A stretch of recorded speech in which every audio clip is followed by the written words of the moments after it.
Good morning.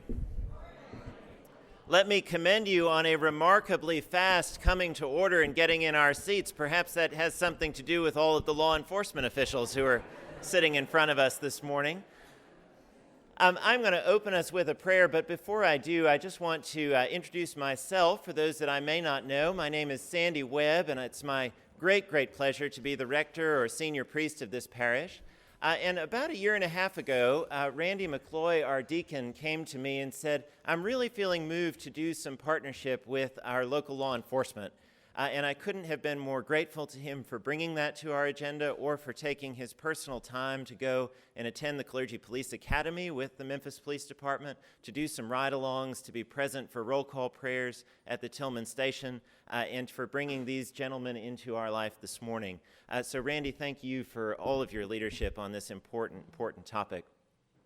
Randy will introduce our panelists, but please let me say also, just on behalf of the congregation, thank you to each one of you for giving your Sunday morning. They are so precious to all of us to be here, and to just let you know that this congregation supports you and is grateful to you for all of your work on our behalf. Thank you so much.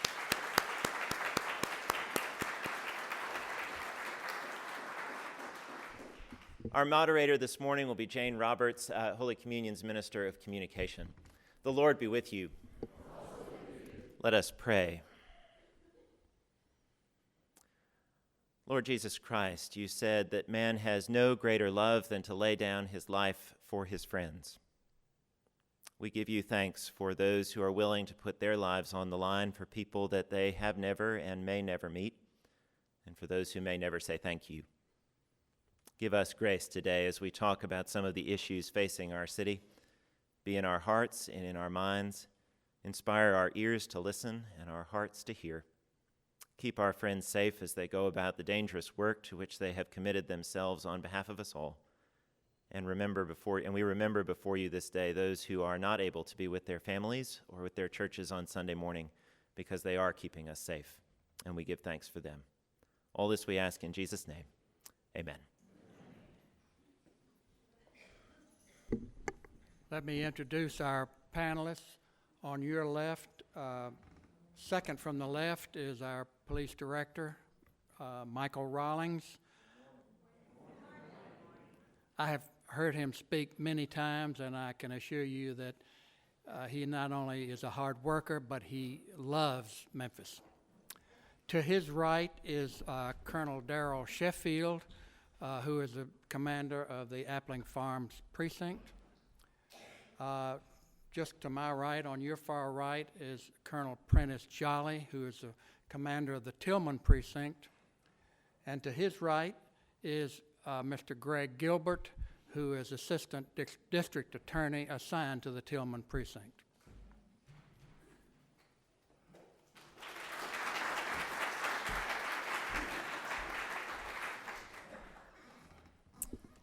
We're going to start off this morning having Randy talk about what he does with MPD and what sort of insight it has allowed him to have.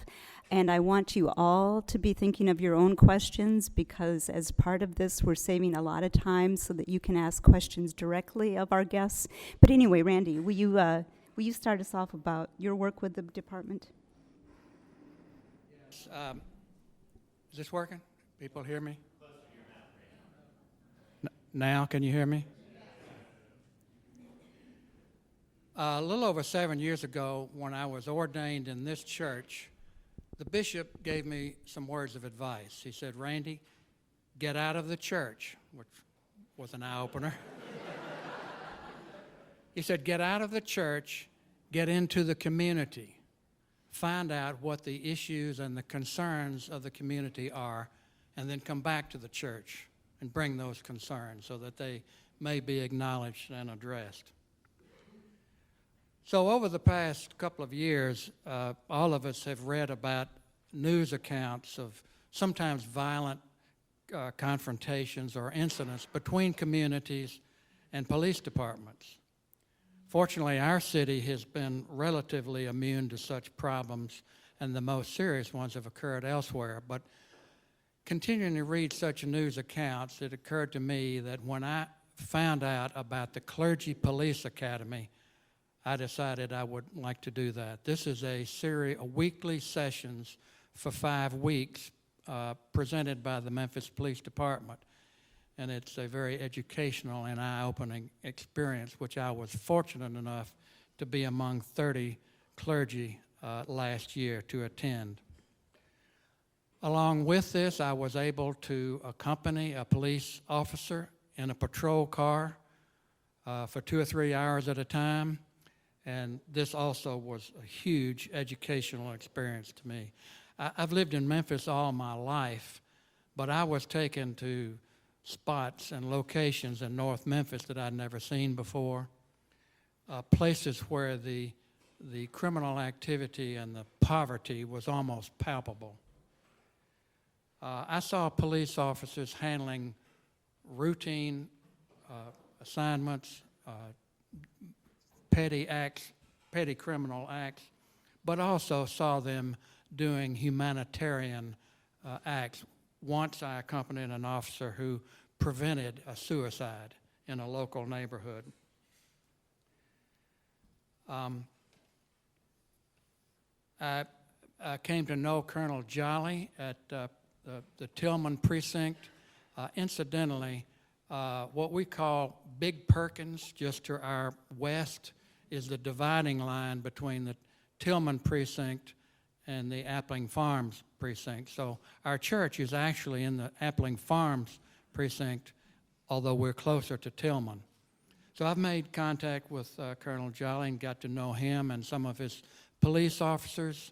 I've attended roll call there, and I have said prayers for the officers before they go out to their assigned projects. And I saw in their eyes not only dedication and determination, but no visible signs of fear. I prayed for their safety and for their families who were anxiously awaiting for them at the end of each day. And I also prayed for the victims of crimes and for the few instances where justice may not have been completely served. On one occasion, I prayed after roll call at Old Allen Station. I prayed for the solace and the peace for the family and fellow police officers of one who had just died in the line of duty. So now I think it is time that their voices be heard, that their concerns be made known, and how we can help them in any way, churches in Memphis. Thank you. We have so much to talk about. I am going to direct my questions largely to the police director, with the understanding that each of the precinct commanders may add on or respond. And we have some questions specifically for you. But Police Director Rawlings, I think about 80% of Memphians had their TV on by chance last July and saw you on the bridge. You became an almost immediate folk hero.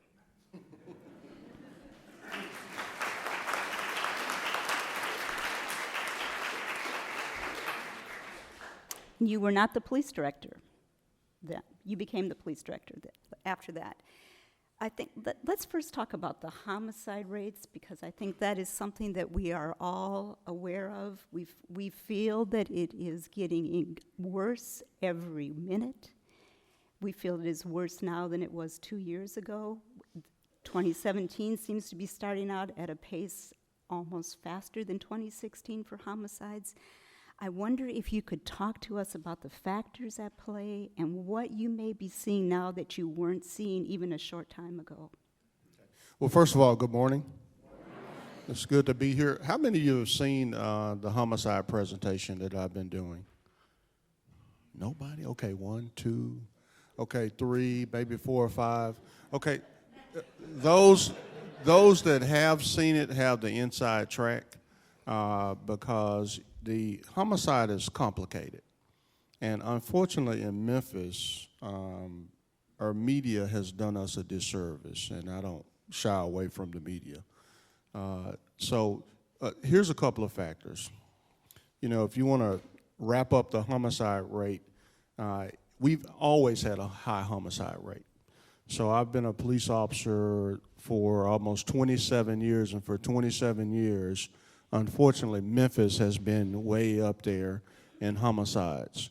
What really bothered me this year was, or last year, was that, you know, when you cross the threshold, it's kind of like I don't know if it's like when your gas light flashes and suddenly you realize you don't have enough gas, and it kind of shocks you for a minute, and you think and you say, wait a minute, I'm only a mile from my house. This is not a big deal.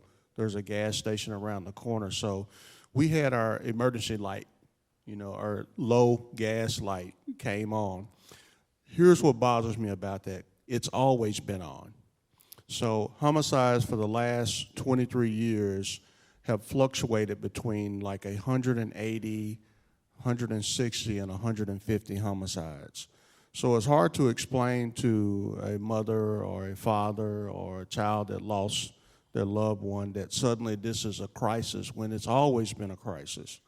So here's my call to action for the community, and I've taken this upon myself. This is what we're going to do this year. First, make sure people understand, because it's very complicated. You know, we count in Memphis, and I don't know when it started, but we count every single victim, but nationally nobody else does that. Because if you think about the Uniform Crime Report, the National Incident-Based Reporting System, Tennessee Incident-Based Reporting System, nobody else does that. So it gets very confusing when we start reporting homicide data, but when you push it out nationally, you start seeing some norms, and that in a lot of our big cities, you know, homicide has pretty much increased across the board 10%. When you look at homicides nationally, and I want y'all to put this in perspective, that there are 78 major cities in the United States with populations of 100,000 plus. In those cities, 69 reported homicide, 68 reported their homicide data for last year.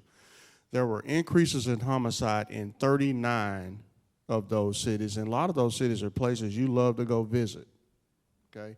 You just don't happen to spend enough time there to understand what are the factors that are going on. So to get to your question, here's a couple of observations. Gangs, guns, drugs, and domestic violence are what push our homicides. We know that there is a heroin epidemic that is going on in the United States.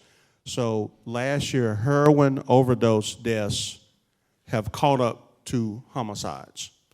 You know, on average, there's about 13,000 to 14,000 estimated homicides every year in the United States.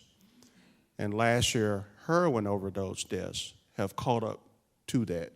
So if we don't get a handle on our heroin epidemic, which started from our doctors and our pharmacists and our drug manufacturers pushing opiates to where many people have gotten addicted on that, we're going to see numbers that we've never seen before.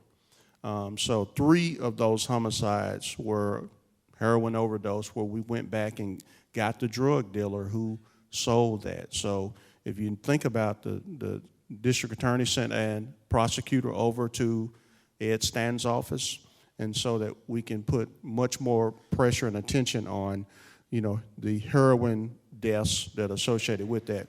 But we as a community, you know, homicide is a community problem.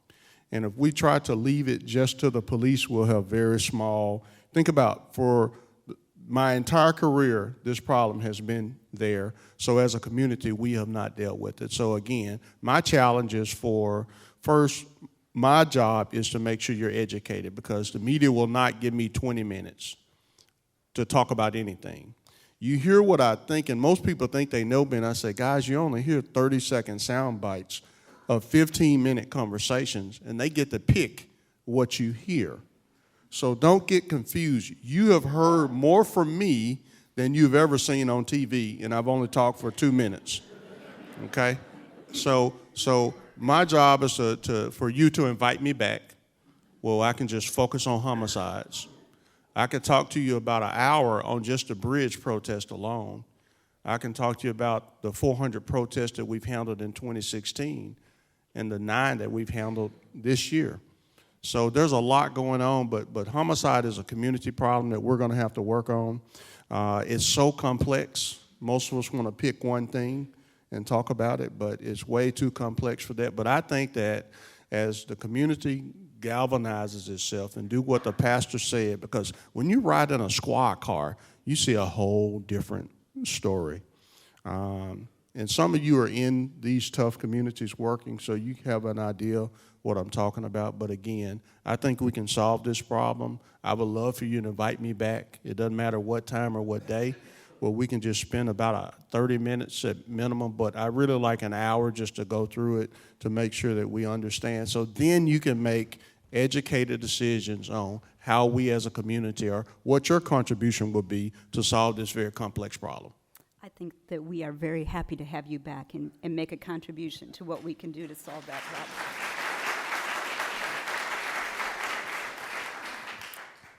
We've heard you say that one of the things you notice about people in the criminal justice system now is the lack of remorse they have for their crimes and their victims.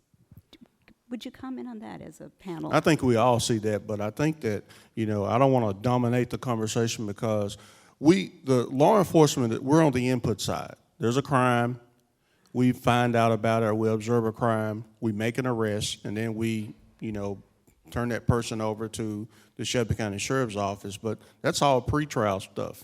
Then the prosecutors get involved. So actually they see the really ugly side of it because, poor prosecutors are handling the case of the murder of Officer Matoya Lane.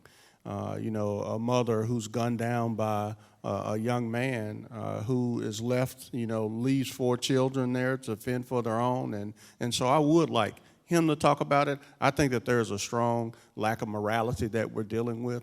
And that's why I tell people that, I tell the pastors that, look, I need you to be in the soul-saving business, okay?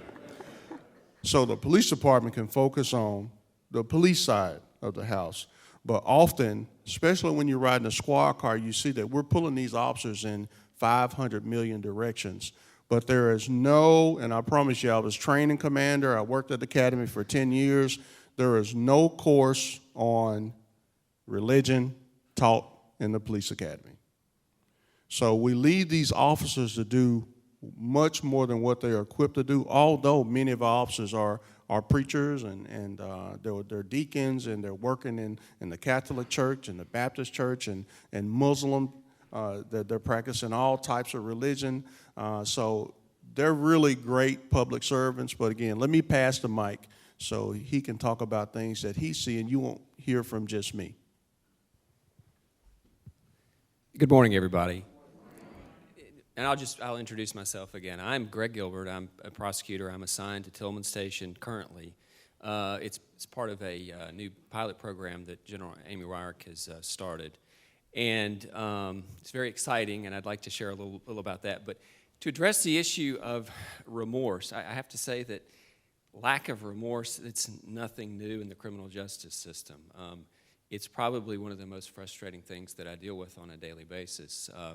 We have individuals who've committed crimes, and inevitably you have them on the stand, they want probation, they don't want out of jail, and ultimately, no matter how much they try to talk around it, they are not sorry for what they did.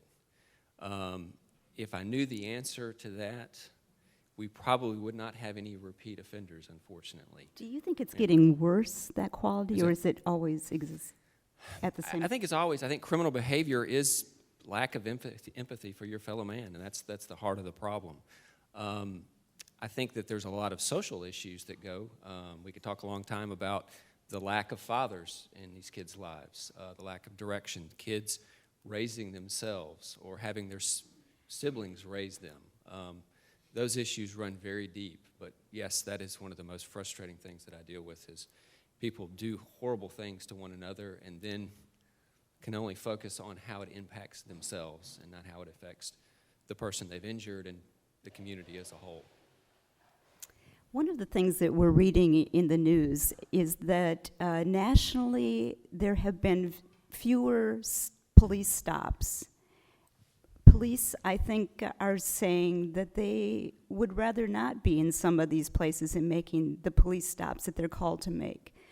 I wonder if you could comment here on a reduction in police stops and if there's any correlation between that and the uptick in the homicide rate. Okay, that started with, how many of you saw the 60 Minutes report on Chicago? If you don't, I'll bring it back and we'll watch it. We actually reduced it to 13 minutes, so you can, that leaves me another, bunch of time to talk about it. So, but you can pull it up on Comcast or whatever, just 60 Minutes Chicago homicides. So in Chicago, there was an attack on the police by 60 Minutes, and that's just my opinion. Because if we just blame the police department for what's going on in Chicago, then that means that all the other millions of folks are free. There's only 12,000 police officers in Chicago. So a number of things happen. First, we witnessed 3 summers of protests, okay? Started in 2014, 14, 15, 16. I was appeared in one protest, so I can tell you about protests. And these young men have handled, more protests than they ever dreamed of handling. So the American public, according to the media, demanded that law enforcement stop policing communities of color. Then Chicago was attacked by the ACLU, and after all of that happened, when law enforcement comes under attack, and I witnessed this last year, we're on 2-3 weeks of very high alert because police officers were being murdered in Baton Rouge, in Dallas, and all around Memphis. Not just including us losing Sergeant Verdell Smith. We've lost an officer every year since 2011, except 1 year. Every single year, an officer has been feloniously murdered in Memphis. And all around us, this was going on. So, I can explain, I know that the former police chief, Chief McCartney, and the current chief, Eddie Johnson, and normally I'll text Eddie and say, man, hang in there. And he'll text me back and say, Mike, you hang in there too. I said, I know you got a tough job, but so we meet quarterly nationally and talk about these things. But so Chicago is a good example because, Chicago's just getting the attention. However, there are other cities where the homicide rate is higher than Chicago, because when you control for populations, per 100,000, that's how we kind of compare jurisdictions. So let's talk about Memphis. So we're down 550 police officers since 2011. But our proactive policing proxy, and we measure this, has consistently gone up since 2014. So let me put this in perspective. Thanks to our legislature, they extended the home to cars. So individuals are carrying more guns without permits. So if I remember my numbers correctly, we had about 815 guns stolen just from cars. But our officers recovered over 2,700 guns from their actions on the streets, and that's what we look at. So every week these young men meet and we talk about crime and we look at what's going on in their precincts. One of the biggest things we look at is guns stolen and guns recovered. We look at traffic enforcement, how many tickets officers are writing. We look at drug arrest and weapon arrest. And then we look at arrest in general. So I think last year we made 44,000 adult arrests and somewhere around 4,000 juvenile arrests. That's despite being down 530 police officers, 550. And despite everything that's going on in the country, and think about this, for 2 weeks, we were in a strictly protective posture where our officers were doubled up. And most people forget what happens, but unfortunately we don't, because we had terrorist attacks going on around the nation. We had mall attacks where terrorists attacked malls in Germany. So I'm calling these guys going, hey, there better not be an attack on any of our malls. Do whatever you got to do to make that happen. So we posted up rifle officers at malls, and it may have startled some people, but guess what? None of our citizens were victims of a terrorist attack. There was no mall shootings. You know, there were some events outside the mall, robberies and, some other stuff that we're not happy with, but nobody lost their life. Nobody died on the bridge. Nobody died during the Elvis celebration. And a lot of folks don't realize that there are a lot of international visitors. And so people debated about things that we were doing. I said, well, if trucks are being used to mow down innocent citizens, then we're not going to let that happen. So we've done a number of things to protect our citizens. I'm very proud of what has happened because a lot of hard work goes on behind the scenes. The only time you hear about it is when somebody gets hurt and the media wants to show up. And that's my frustration that, these young men are working every day to keep you safe. Despite all of our challenges, our officers are working hard. They're coming to work. They're working overtime. And you have to realize that for him to feel a shift and for this man to feel a shift, that they're often paying overtime to make that happen. And that's the sacrifice that the men and women of MPD are making because they're not spending time with their loved ones. So for me to spend time with my grandson, I have to drag him around with me. Yeah, that's my reality. And some of you've seen that because you've had those type of jobs, but that's when he sees me, and that's frustrating at times. But our officers, they can't drag their families to work. So I'm very proud of our men and women and the sacrifice they make. And Colonel Sheffield has to drag his wife around so they can, this is their date. Where's your wife at? Yeah, in the back. This is their date when she gets to see him. So they have not stopped working despite the challenges. Now, if I had another 550, we could do great things. Can you talk about why we're down 550 officers and what your challenges are, and also some of the alternative training you're doing with Shelby County or Southwest Tennessee to improve things for the... Oh, you're talking about Blue Path. Okay. Real quick, and I'm going to pass it because I don't want to dominate the conversation because they are just as capable of talking, but they won't talk unless I say, you talk. Yeah. You're doing good, Director. You're doing good. All right, let's talk about why we're down. There's a number of reasons. So if any of y'all remember hearing about Blue Flu, Blue Flu, we had about, over 500 officers were out sick. And, a lot of people call it different things, but, they were protesting benefit cuts. And that has impacted us. But another impact was that at some point, council and the administration made a decision to forego classes. So kind of like your bank account, money's going out, no money's coming in. Eventually you get a call from the bank, right? Say, hey, we got all these bounce checks. So that's caught up to us. So, we start losing a lot of officers. I mean, this is the toughest time I've ever seen in my law enforcement career because 14, think about 3 years of protests.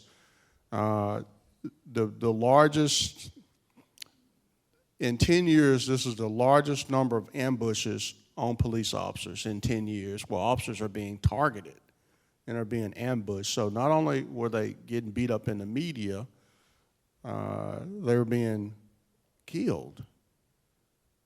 And, families are feeling this pressure because, I talked to the families and they said, Director, when he or she goes out the door, I am just stressed out. And so when you dealing with it every day, like, I I hate your job, get another job, let's do something different. That's a lot of pressure on those officers. And after a while, you know, something has to give, either your relationship or your occupation. So you got, you know, national media, officers being assaulted, you know, and we're struggling nationally to bring young men and women into law enforcement. And that's why we have to have the support of the community to remind these young men and women that this is still a great job. And Memphis has done such a great job of wrapping around these precincts, because you show up and just come to the precinct, you bring officers, you know, food, you pray for them, you talk to them, you let them know you appreciate them. And so we can turn this around, because the alternative is just chaos, and we can't allow that to happen. So, you know, we can change this, and so let's talk about our recruiting class. Years ago, when I was training commander, you'd have to touch 2,000 applicants to pretty much fill a 200-person class. Folks, we're 3,000, almost 4,000 applicants to do that. And actually, we're almost a 3,000 to 100 ratio.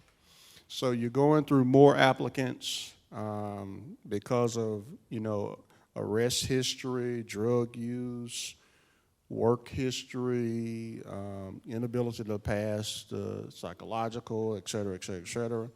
But we're happy to report that, you know, I'm confident that we'll have over 100 recruits that'll start in our February class. And that's a milestone, because that hadn't happened in a very long time. But it takes a lot of work to get there. So we need you to encourage young men and women that you know that have the morality, that have the desire and the dedication to be a public servant, to encourage them to come help us, you know, change this path that we're on.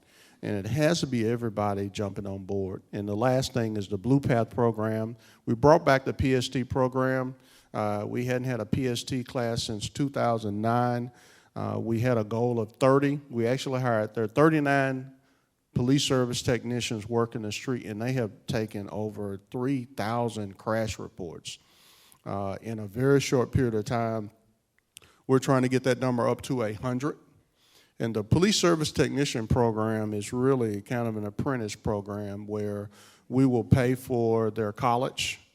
So for an 18-year-old, we'll pay them $26,000 a year to be a police service technician. We'll pay for their college. Blue Path was an addition to that program, to where we wanted to recruit them while they're in high school. And so I think there are 60 young people signed up for the Blue Path program. We kind of keep them engaged. There was a Blue Path training session yesterday.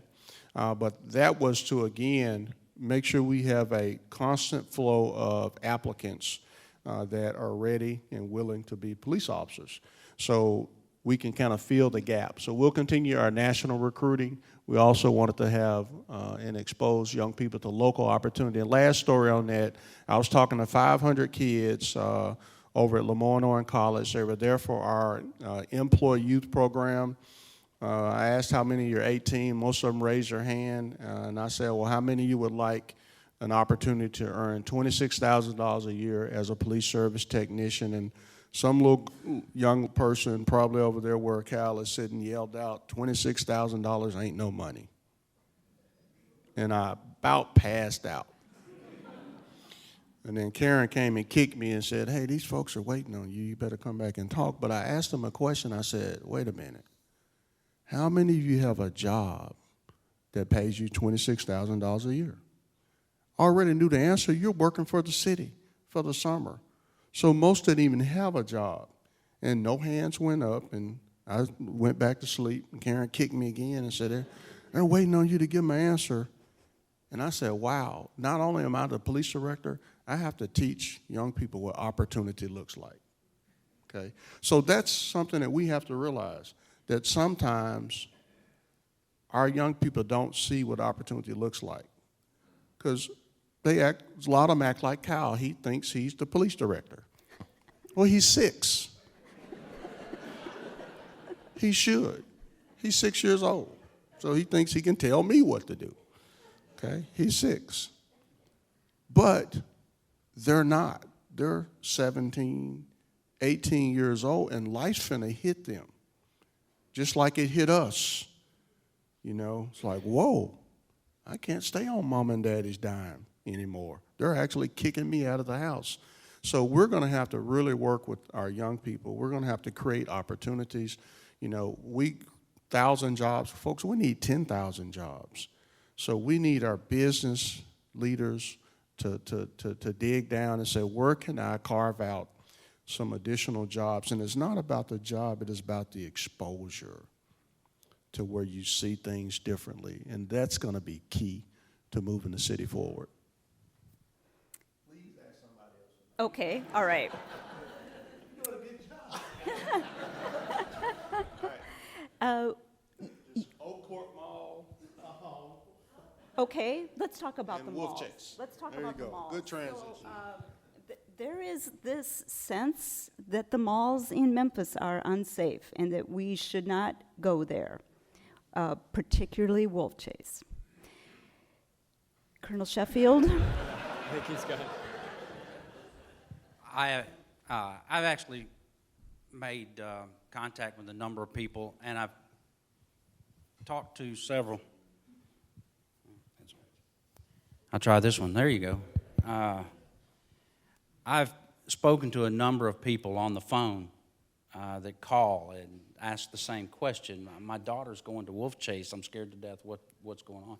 And I have to sit and talk to him. And what I want to tell him is the actuality is there's not a lot of crime at Wolf Chase. And when you start talking about Wolf Chase, it's like the director was saying, when they start talking about Memphis, it's everywhere. Well, Wolf Chase Mall is one small corner of what a lot of people call Wolf Chase, you know, because part of what people call Wolf Chase is actually in Bartlett, and on the other side, the Walmart and the Sam's and stuff, that is actually Bartlett. But what I tell them about Wolf Chase Mall area is sort of like the rest of the country. A lot of the perception is that a lot of more things are happening. No, with social media now,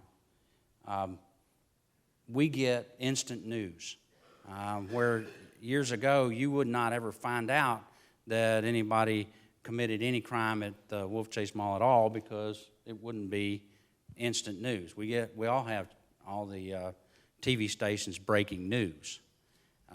So when something happens, if it's one incident that month, well, that incident is blown up, put on the news, and it's that's one of the issues. We got one thing happens. Well, on a regular basis, Wolf Chase Mall has security every day. They have security officers. They don't really do a lot of engaging, but they do a lot of observation, and a lot of times people don't do something when you're sitting and watching them. So they do that, and we have a working relationship with them. They call me all the time. Actually, when the incident happened out there at 6 a.m., I got a call by the security. You don't know that, but I did. So we call.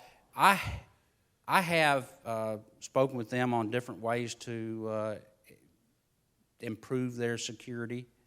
Wolf Chase Mall has done a lot to do that. They've actually hired off-duty officers, and off-duty officers in uniform are present in the mall. Just an off-duty officer in uniform deters a lot of the problem, and they have done that. The Wolf Chase Mall has done that themselves. On the weekends and high traffic times, I have certain details that I put out at the mall where you actually have my squad cars and my officers roaming the mall on the outside. I have a couple cameras that's out there they're obvious. And then during the holiday season, now holiday season at Wolf Chase is a different story altogether, but we assign details that work different zones. And, of course, in Appling Farms, one of the biggest things is the theft from motor vehicles and the burglaries. But the theft from motor vehicles are deterred a lot by officers cruising around the lots and watching people. That's what we do. We watch people, and they don't look like they're doing something they're supposed to. Shopping looks like this, and roaming around the parking lot looks like this. So they know that, and they address that. The incidents that occur at the mall are minimal. I mean, they have a theft from a motor vehicle once in a while. They have a theft of a vehicle once in a while, but it's not like the media says. It's like one of the biggest things lately was the riots and the flash mobs and whatnot. That's a social media driven thing, and it's very hard to combat that because they can have a large scale gathering in minutes. They send out a group text, and we've all moved into this smartphone time, but they can put that let's meet at the mall out to hundreds of people, and then hundreds of people can put it out to hundreds more, so you can have a large group at one time. What we've done is the inside security and the outside security monitor that, and when they start seeing a lot of people gathering, I pull my people in and we address it. Let me say a couple of things. We met with all of our malls, and actually we had a very productive meeting. One thing that the mall management reminded us of is that, look, this was a worldwide event. So it wasn't just Memphis. There were malls across the nation and overseas to where they had these incidents, and I can't remember the number he said. It was almost like 23 malls. And we also have to remember that, think about these, I think this is the Wolf Chase Galleria is one of the few large malls that are left in the nation. If you think about it, in this region, it's one of the only, I don't know if they call it a level 3 super regional mall. And here's what I have to remind people, especially as we reached out to the Shelby County Sheriff's Office, as we talked to Bartlett about that. Often we look at the mall as a Memphis asset. No, it just happens to sit in Memphis. The mall is a regional asset.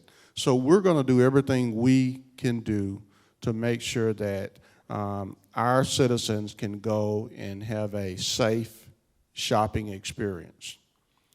However, I can't assign the officers that are patrolling neighborhoods to the mall, and so we asked the mall to make sure that they're doing everything they can do on the security side. We will continue to put officers at the mall. We'll continue to partner, and I appreciate the sheriff for providing deputies to help us, and so we're going to continue to do that. But when we think about the number of incidents that happens at the mall, given the number of visitors, very small, but they become very high profile. Yes, there are going to be incidents, because I sat up and talked with the beautiful, and I call her a young lady, although she was in her 80s, the lady that was the first purse snatch victim. And so when we talk about, often we focus on, and I go back to the young man that would snatch a 80-something-year-old woman's purse and do the assault. And often I go back and say, tell me about this young man. Where did he come from? What has happened in the life? Because the story gets the headlines, but the event of how did we get there is just as important. And often what happens is that these are individuals that have been touched over and over again by the criminal justice system. Now, I don't know how many judges I got in here. I'm sure I may have one, or a retired judge, or somebody that knows a judge. But once we put hands on this particular individual, they're out of my control. You know, the prosecutors do a good job. They prosecute them. We don't get to decide how much time they serve. We don't get to decide when they get out early. And so you as a community have to pay attention to every single thing that's going on, because I don't make any law, but I have to deal with the consequences. So guns and cars has cost me some lives in Memphis. Constitutional carry could have a catastrophic effect on Shelby County. So I hope you're reaching out to your elected officials. There's a lot going on. I believe in the Second Amendment. I'm an NRA member. I'm a competitive shooter. But there's limits to whatever you do. You know, gasoline on charcoal, it doesn't make sense. It's dangerous, but lighter fluid definitely gets the job done. So we keep pouring gasoline on these things by passing legislation, and that's why, if you think about, I think Mark Norris is promoting tougher sentencing guidelines for felons that are caught in possession of a weapon. That's something I can champion, because I understand that if we think about our homicides, I think, you know, over 20%, and obviously I'm trying to pull this off the top of my head, there were a large number of individuals that were repeat offenders, meaning that the suspects had at least one felony conviction. The situation that happened over in DeSoto County, that young man had, people ask and say, why was this young man even out committing more robberies where he has to be encountered by law enforcement? I don't control that. So holding everybody, don't just hold the police director, and I don't mind, I can take the pressure. It didn't kill me yet, so I made it through the first year, I can take it, okay? But all of us have responsibility in the system, and that's why, I meet every week with the DA, and the community prosecutor was put there so they can work every day and we can try to figure this out. But we have to hold our judges and our elected officials accountable for the sentencing and sentencing guidelines, so that people that should not be out in the streets are not out in the streets. That people should not have access to guns, don't have easy access to guns. And unfortunately, for the last 8 years, there's been an arms race in the United States. More guns have been bought in the last 8 years than in many times in our history.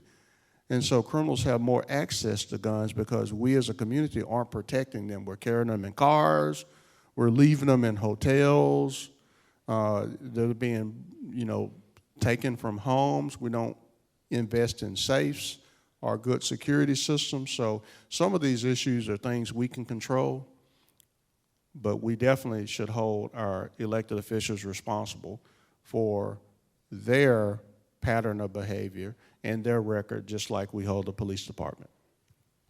Director Rawlings just mentioned the constitutional carry. There was a bill introduced in January that would allow citizens now to carry without a permit. We are allowed to have guns in our cars without a permit. Now, if this became law, we would be able to carry without a permit. Police Director Rawlings just said that would have enormous implications for Shelby County. Can you talk, any of you, about the implications of the no permit for automobiles, and then what you expect could happen if we didn't have permits for our personal carry?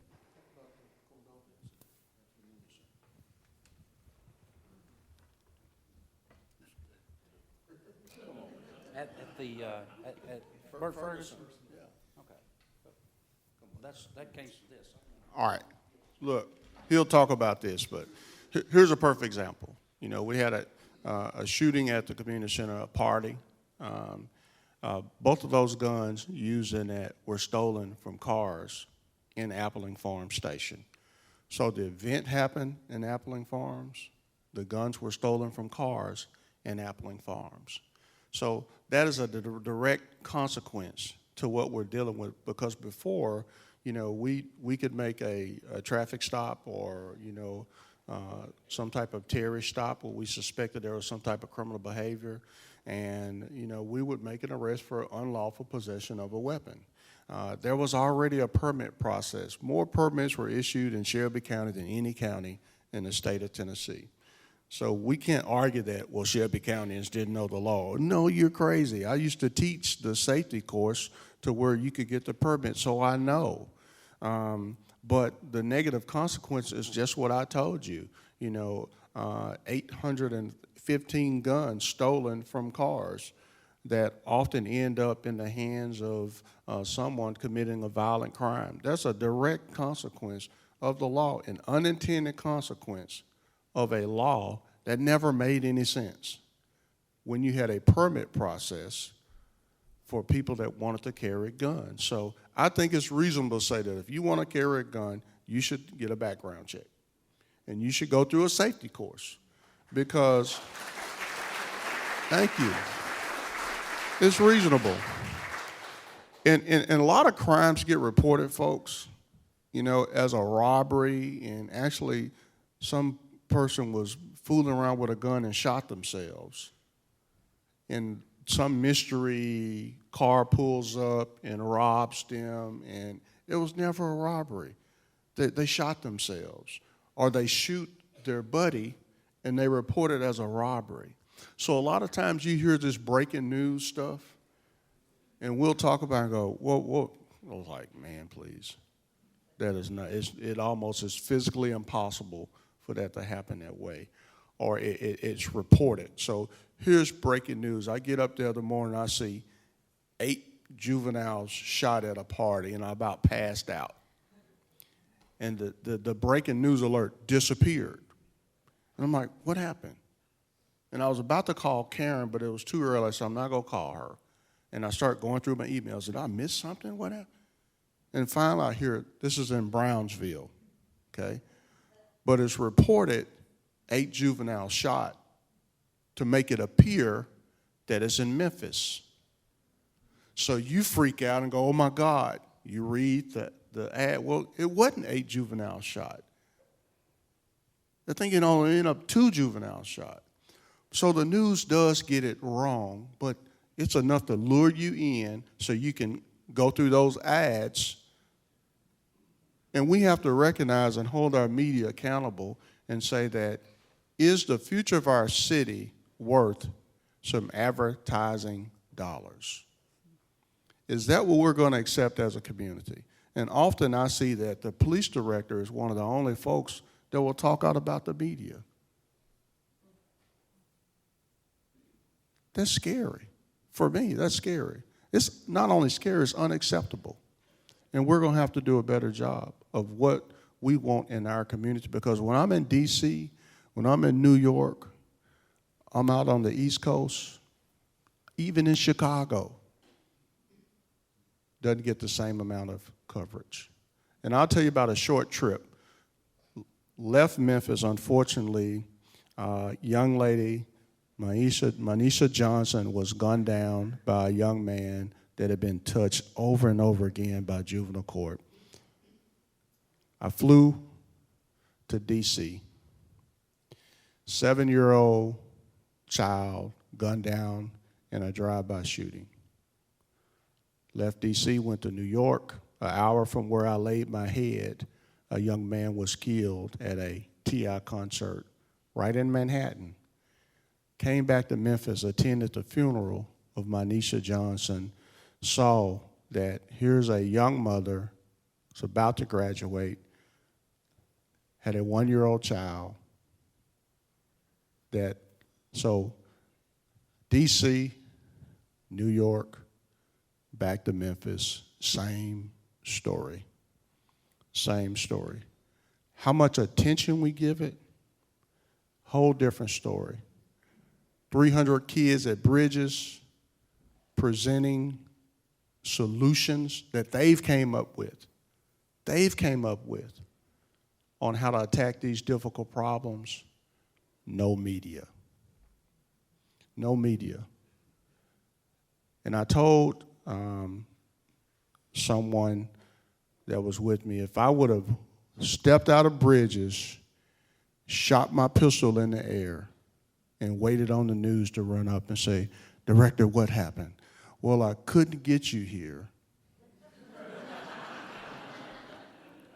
So I'm going to let the mayor give me a couple of days suspension for discharging a firearm in the city, so you could get here and cover all these kids that are doing these positive things, and you're not even here to witness it or share that kids, and there was one little blip that was put out about it, and I was very disappointed. So we have to expect more from the folks that have the biggest voice in the Mid-South, and it is the media.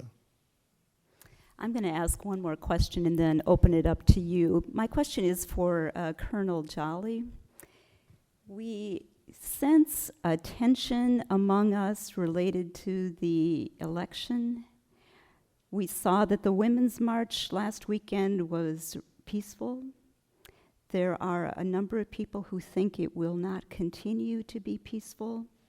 Can you and the rest of the panel tell me what provisions you're making to manage protests over this in Memphis and how you think it may affect your budgets?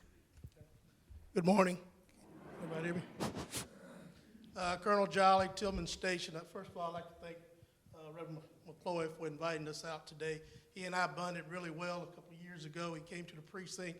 I never told him that Tillman Station wasn't in his church boundaries, because I wanted to keep him until he called me for the speaking engagement. I said, "Did you call Colonel Sheffield?" That's his precinct.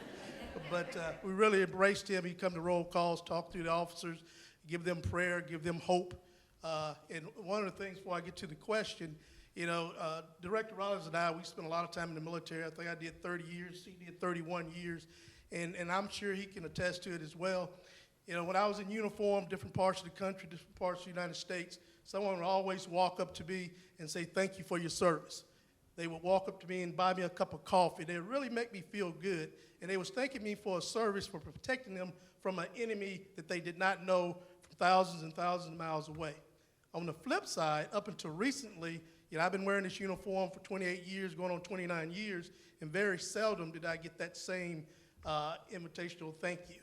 And I would like to thank you all for the last couple of years. I don't know what turned the table, for being so thoughtful and working with us, partnering with us, and telling our officers thank you. You would never imagine how much that make them really feel. Oftentimes they feel unappreciated. They feel like oftentimes they're putting their life on the line and they're not being appreciated. But when you all see them and you just say thank you, I'm praying for you, good job, I can guarantee you that's going to put a smile on their face, and that's going to re-energize them to continue to do what they're doing now, and that is trying to make this city as safe as possible. Please understand, we're part of the community.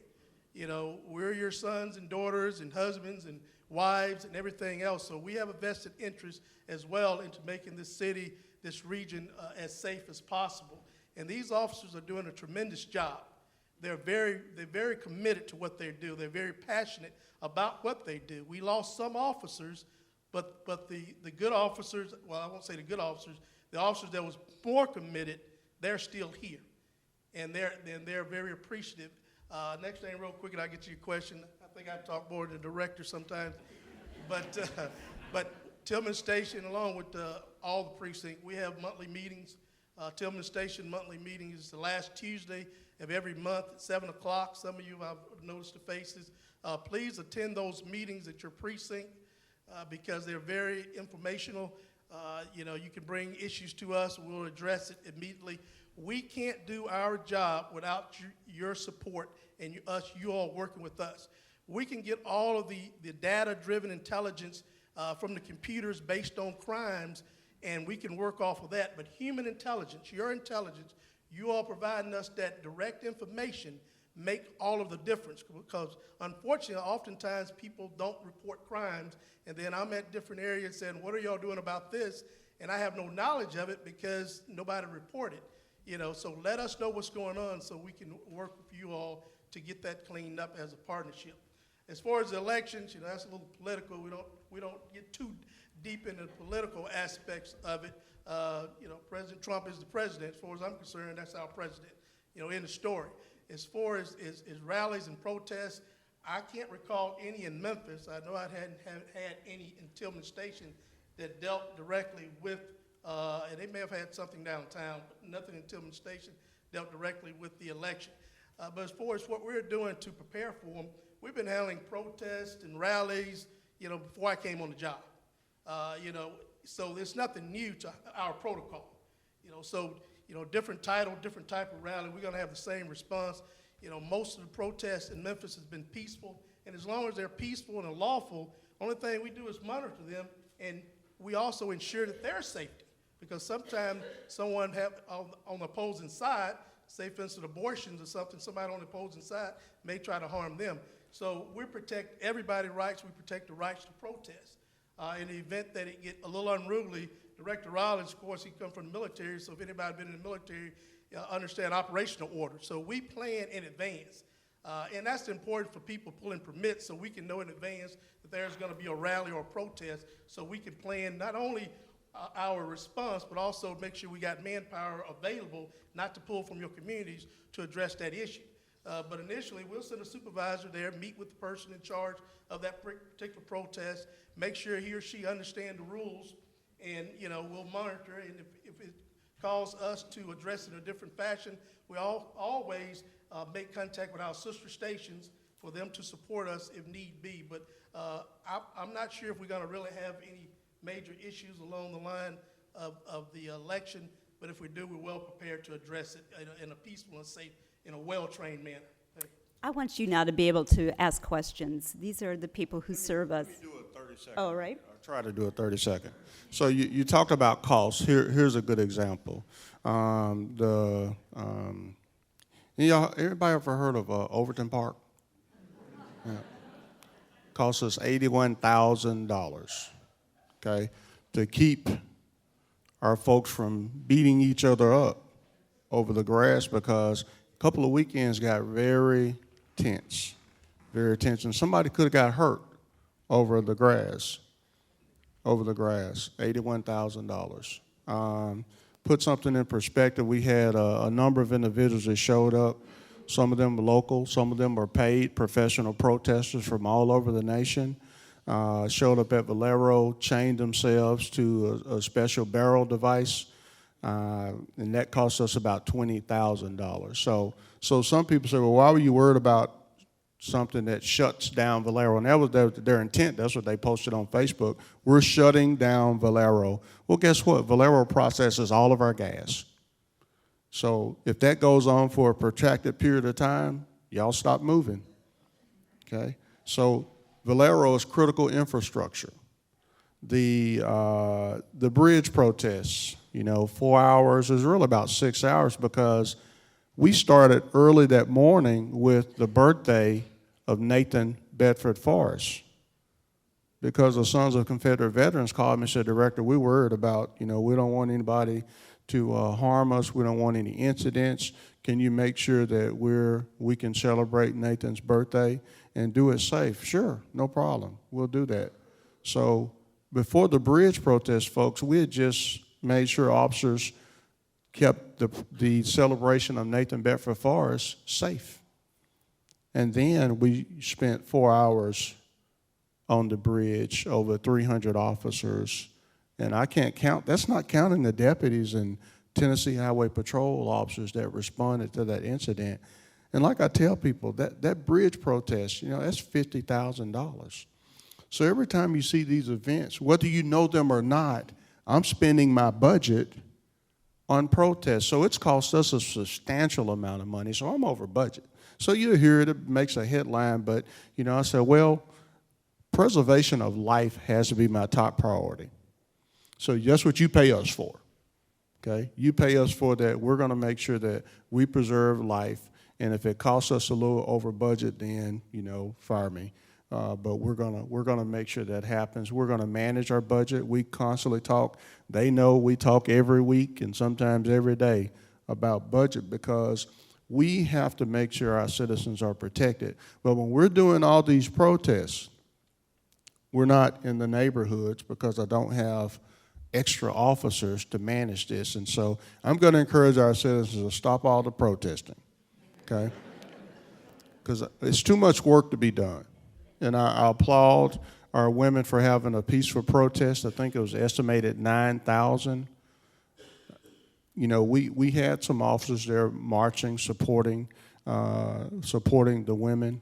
But folks, when we do an all-call for mentors and tutors and folks to adopt a block, I've yet to be ran over by anyone trying to do any of those things.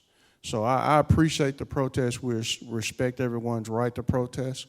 We want them to do it peacefully. However, there's limitations, and we have to rechannel our energy and make sure that we're putting it in the right place.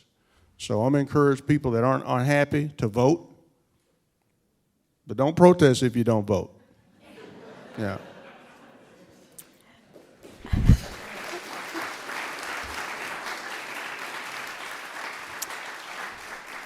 I think that we're at a point now that if you want to ask a question, you're going to have to grab them on the way to church. Tom, do you have a quick one? You mentioned the number, and first of all, thank you all for being here today. 44,000 arrests in 1 year. That kind of just jumped out at me. I guess if you do the math, it's not a whole lot. But how many of those are repeat offenders or first-time offenders? I think that's one of the I don't know. They'll say that we often touch, when they do their presentations, we're looking at, you know, people with 44 arrests, 35 arrests, 60 arrests.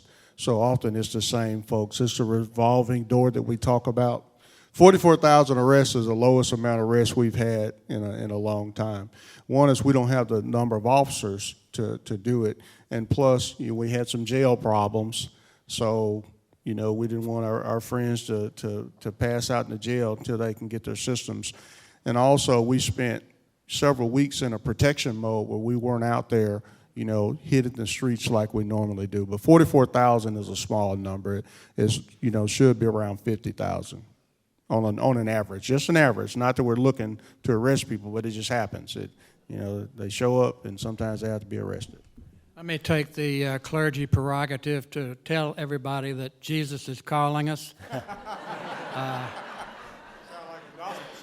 Jesus is calling us to a 10:30 service. I want to thank all the participants. Believe me, you'll get another invitation.